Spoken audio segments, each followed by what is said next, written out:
इसकी हड्डियों में बारूद भरा हुआ है, बारूद। तो भारतीय सरकार भी पीछे नहीं छूटी, इंडियन गवर्नमेंट ने भी इसका हाथ नहीं छोड़ा, सबने इसका साथ दिया। और वीगरों को बड़ा अच्छा आता है दही खाना, उनको उनकी डाइट में दही, तो हमारी डाइट में दही है। चाइनीज ने बोला कि यार ये वीगर मुसलमान जो है दही बहुत। फिर आपने बोला कि साहब यूनिवर्सिटी में नहीं जाएंगी लड़कियां, बोला ठीक है, ठीक नहीं है लेकिन बोला ठीक है चलो। फिर बोला पाकिस्तान का प्रधानमंत्री कहता है कि मेरे घर से एसी बंद कर दो, मेरे घर से एसी निकाल दो, तो एसी से प्रॉब्लम है। जय हिंद दोस्तों, मैं हूं मेजर गौरव आर्य और आप देख रहे हैं द चाणक्य डायलॉग्स। इस वीडियो को लाइक करिए, हमारे चैनल को सब्सक्राइब करिए, बेल आइकन दबाना बिल्कुल मत भूलिएगा। दोनों तरफ लिखा हो भारत, सिक्का वही उछाला जाए।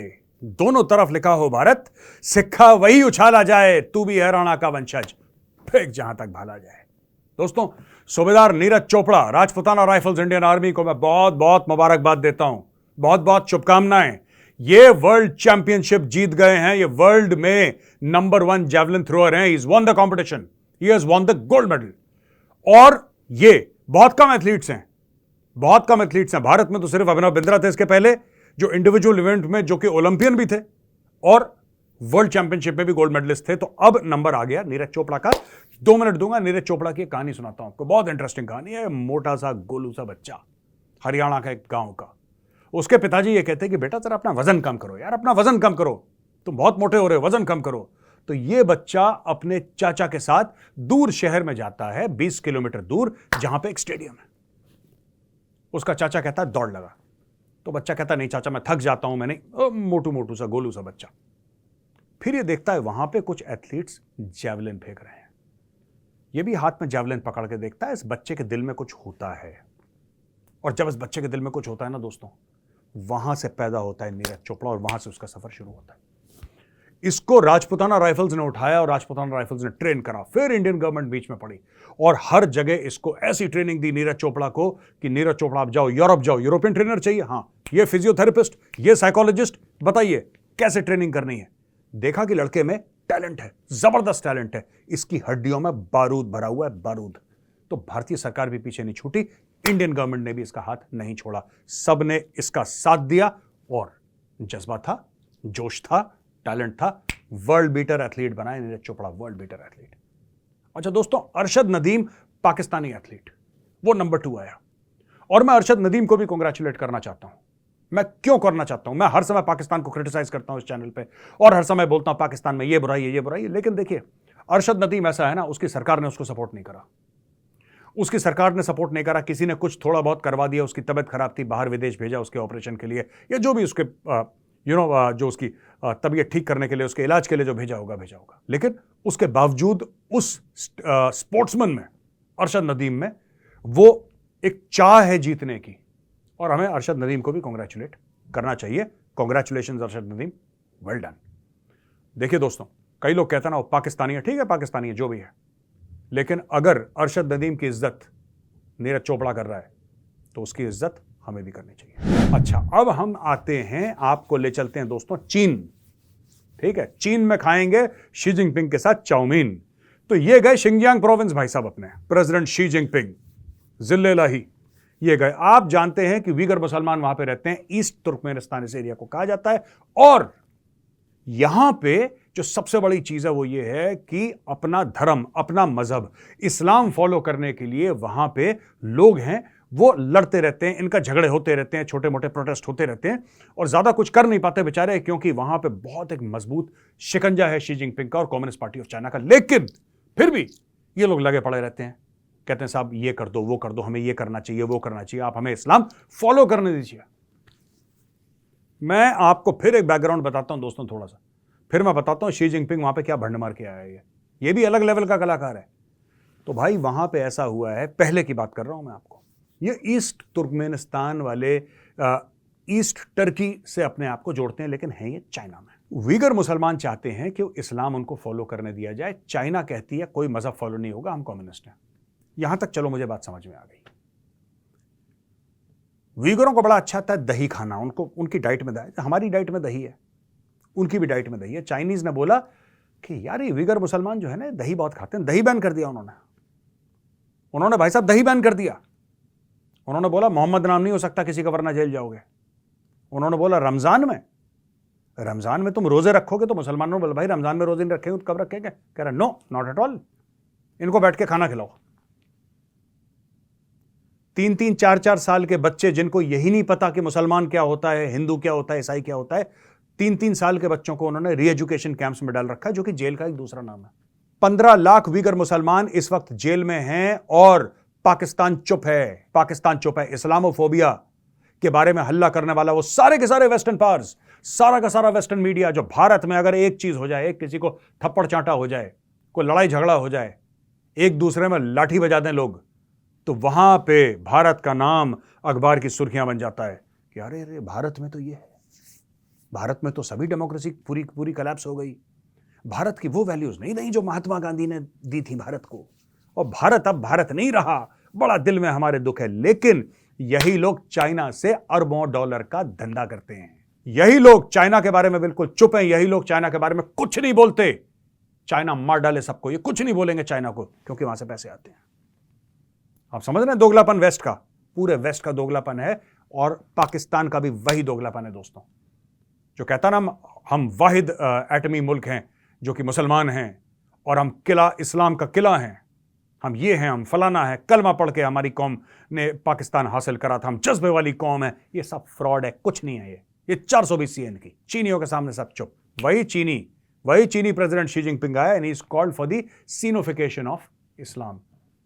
इस कुरान शरीफ में कोई कैरेक्टर ही नहीं है यार चाइनीज। अब यार कुरान शरीफ जब लिखी गई थी तो वहां that was in the area of Saudi Arabia. Hijaz कहते थे एक जमाने में उसको, Arabia was called Hijaz, Mecca ये मदीना वाज कॉल्ड यथरिब। अब ये वहां की पूरी है ना जो कहानी है कि वो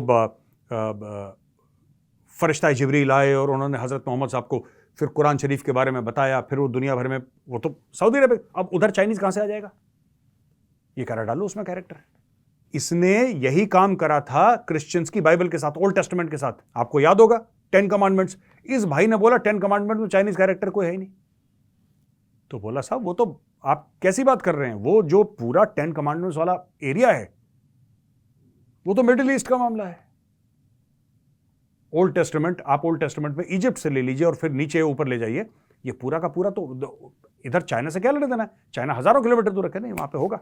डालो इसमें, डालो कोई चाइनीज कैरेक्टर डालो। पता नहीं किसको ये ब्रूस ली, जैकी चैन किसको बीच में डालना चाह रहे हैं, क्या चक्कर है इनका, किसी को नहीं पता। तो दोस्तों ये कर रहा है वहां पे जाके शी जिनपिंग, और शी जिनपिंग को इतना डर क्यों लग रहा है? आखिर क्यों ये इतना खड़का भड़का है उइगर मुसलमानों को लेकर? वो तो बेचारे कुछ करते भी नहीं है। उनमें से इक्का दुक्का खड़ा हो गया, कभी किसी को चाकू वूकू मार दिया, वहां पे तो ऐसे बम पटाखे भी नहीं फूट रहे, कोई आतंकवाद भी नहीं हो रहा। लेकिन फिर भी ये क्यों डरता है उइगर मुसलमानों से? इसलिए डरता है शी जिनपिंग क्योंकि वाखान कॉरिडोर एक है बीच में दोस्तों। वाखान कॉरिडोर करीब 350 किलोमीटर लंबी एक कॉरिडोर है, जिसके पूरब में चीन, पश्चिम में अफगानिस्तान, उत्तर में तजाकिस्तान और दक्षिण में गिलगिट बाल्टिस्तान, जो कि पीओके जो भारत का एरिया, लेकिन पाकिस्तान ने उसके ऊपर अवैध कब्जा कर रखा है। यानी कि चाइना का बॉर्डर अफगानिस्तान से मिलता है, और यहां पे अगर कुछ भी होता है तो तालिबान का सीधा दखल अंदाजी चाइना के अंदर। और चाइना कभी ये नहीं चाहेगा कि अलकायदा और इस्लामिक स्टेट चीन के अंदर घुस जाएं, क्योंकि फिर चाइना उनको कंट्रोल नहीं कर पाएगा। इसलिए सब ड्रामा हो रहा है दोस्तों। तालिबान ने बंदे अमीर नेशनल पार्क में, एक नेशनल पार्क है अफगानिस्तान में बहुत खूबसूरत, वहां पे बोला है कि लेडीज को जाना मना है। अब देख लीजिए आप, औरतों का जाना मना है इस नेशनल पार्क में, बंदे अमीर नेशनल पार्क में। क्यों? पहले आपने औरतों को मना करा, ठीक है, कि आप टेलीविजन स्टूडियो में एंकरिंग नहीं करोगे, चलो ठीक है, ठीक नहीं है लेकिन चलो ठीक है।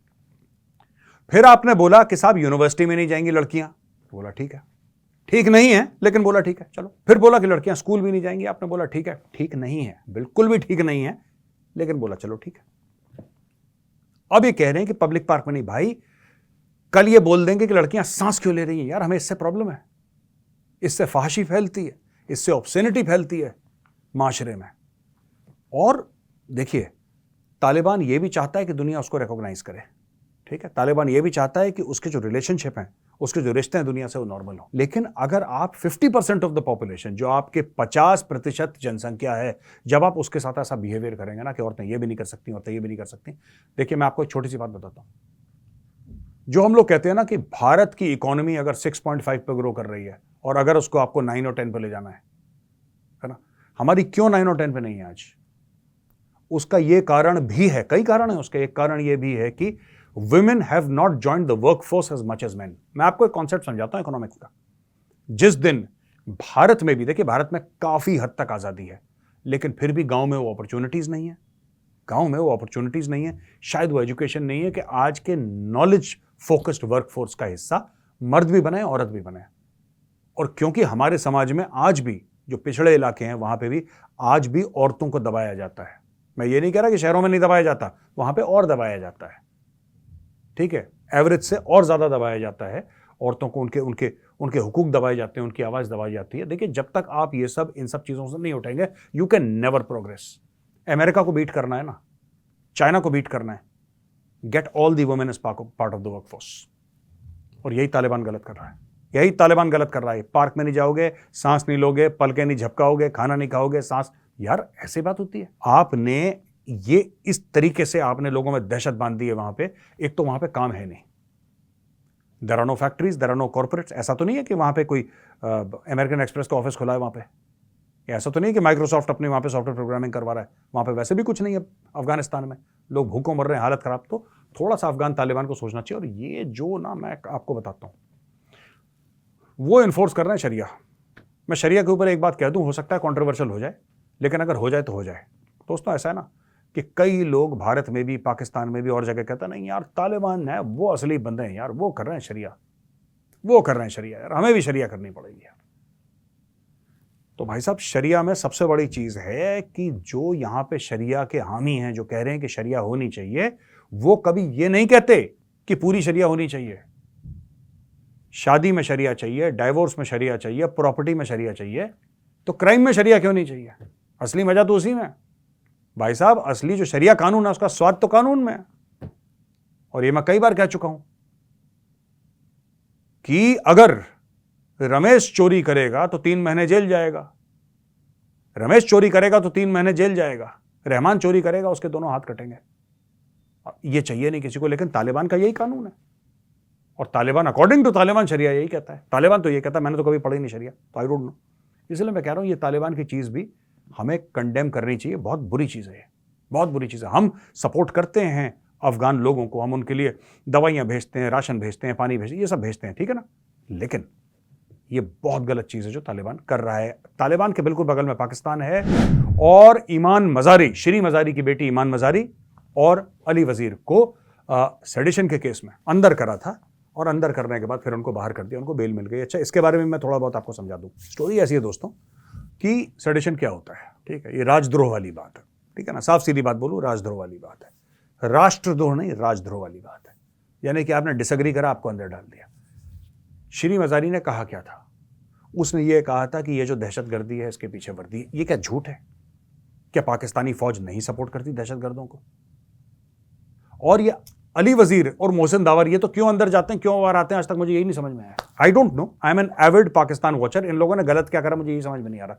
या तो मैं हिंदुस्तानी हूं इसलिए मुझे उनकी बातें गलत नहीं लगती, क्योंकि हमारे यहाँ कल्चर है डिसएग्री करने का, हमारे यहाँ कल्चर है डिसएग्री करने का, हमारे यहाँ कल्चर है भारत में कि यार जिसने जो बोला उसका अलग करो, कोई कहानी खत्म। हमारा तो ऐसे है कल्चर।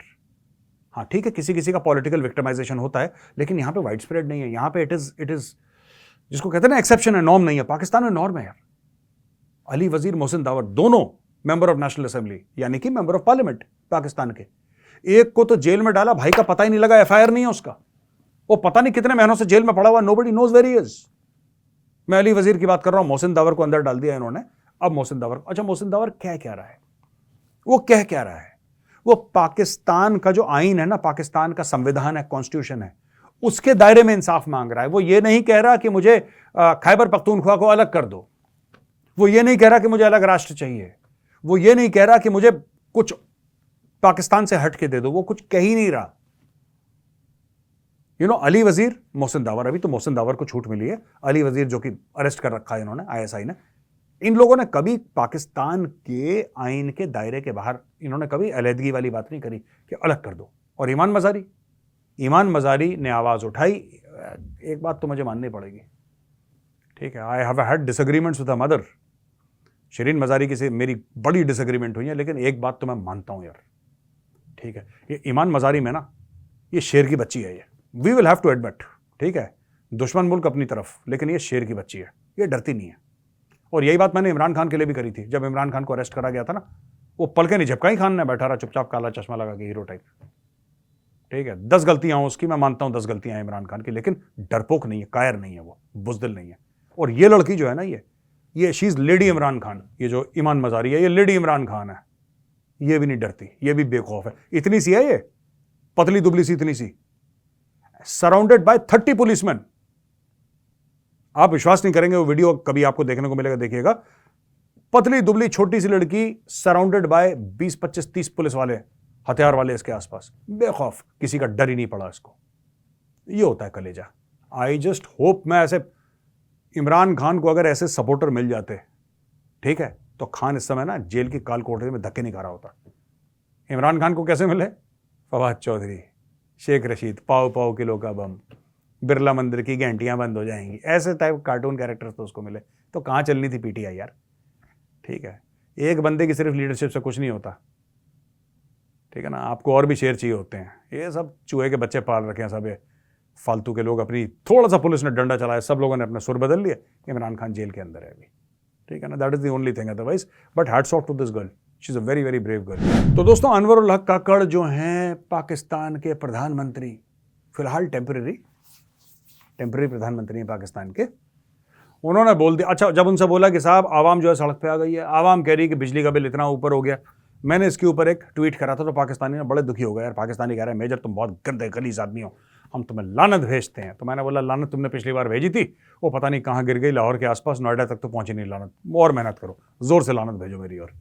तो फिर पाकिस्तानियों ने मजाक उड़ाना शुरू करा, ट्रोल करना शुरू करा। मैंने सिर्फ ये बोला था कि चंद्रयान लॉन्च करके भारत ने दुनिया को चांद दिखा दिया, पाकिस्तानियों ने बिजली का बिल बढ़ा के पूरे पाकिस्तानियों को तारे दिखा दी। इसमें मैंने क्या गलत बोला? दिखा दी ना तारे उनको। अब वहां पे एक बंदा है, आई थिंक कराची या कहीं सिंध के किसी शहर में, उसने सुसाइड कमिट कर लिया। और पाकिस्तान में पहला केस नहीं, ऐसे 4-5 केस हो चुके हैं पाकिस्तान में, जहां बिजली का बिल देख के लोग एक दूसरे अपना गला काट रहे हैं, अपने खुदकुशी कर रहे हैं, जहर खा रहे हैं, छत से कूद रहे हैं, सब कर रहे हैं पाकिस्तान में। इतना बुरा हाल है। और यार जिस बंदे की 30,000, ओनली 30,000 की सैलरी अगर है किसी बंदे की, Pakistani 30,000, right, Pakistani 30,000 is equal to almost like 8,000 Indian rupees.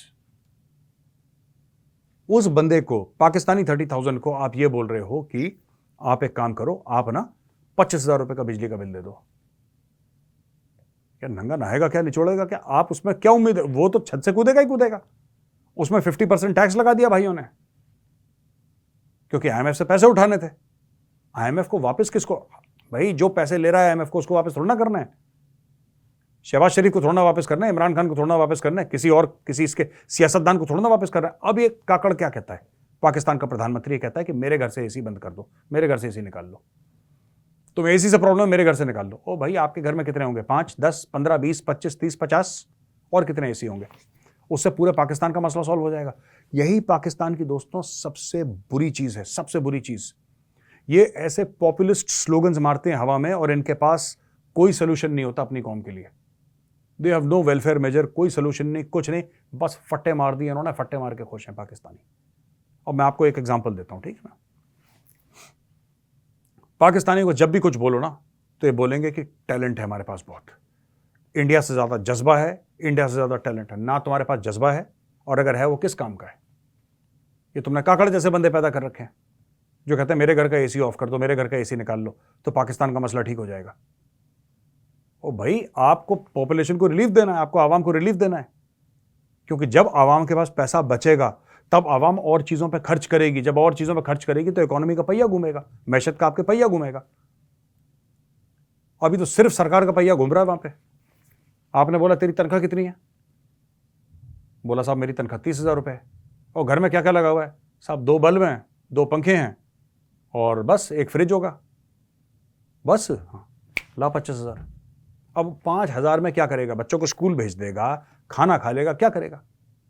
जब उसका बच्चा रात को रोएगा, ये तो चाकू लेके निकलेगा सड़क पे, लोगों को लूटेगा, शरीफ आदमी लूटेगा, क्योंकि पत्थर दिल से पत्थर दिल बच्चों के आंसू नहीं देख सकता। ये लूटपाट होगी, पाकिस्तान में यही हो रहा है।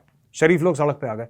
अब बिजली वाले जब आ रहे हैं पाकिस्तान में मीटर काटने के लिए, जिन लोगों ने बिजली का बिल नहीं दिया, लोग पकड़ पकड़ के पीट रहे हैं उनको। आपको पता है बात? इस्लामाबाद में लोग पिट रहे हैं, लाहौर में पिट रहे हैं बिजली वाले, कराची में पिट रहे हैं। कराची में तो खैर मर्डर ही कर देते हैं उनका, कराची का गेम ही अलग चलता है कराची का, लेकिन ये हो रहा है पाकिस्तान में दोस्तों। और यहां पे अनवरुल हक काकड़ जो पाकिस्तान के इंटरिम प्राइम मिनिस्टर हैं, टेम्पररी प्राइम मिनिस्टर हैं, उनका यह कहना है कि मेरे घर के एसी निकाल दो, सब ठीक हो जाएगा। तो दोस्तों ये है रियासत पुदीना ऑफ पाकिस्तान। ठीक है जी। तो दोस्तों आज का वीडियो यहीं पे खत्म हुआ। अगर वीडियो पसंद आए तो उस वीडियो को लाइक करिए, हमारे चैनल को सब्सक्राइब करिए, बेल आइकन दबाना बिल्कुल मत भूलिएगा। जय हिंद, वंदे मातरम, भारत माता की जय।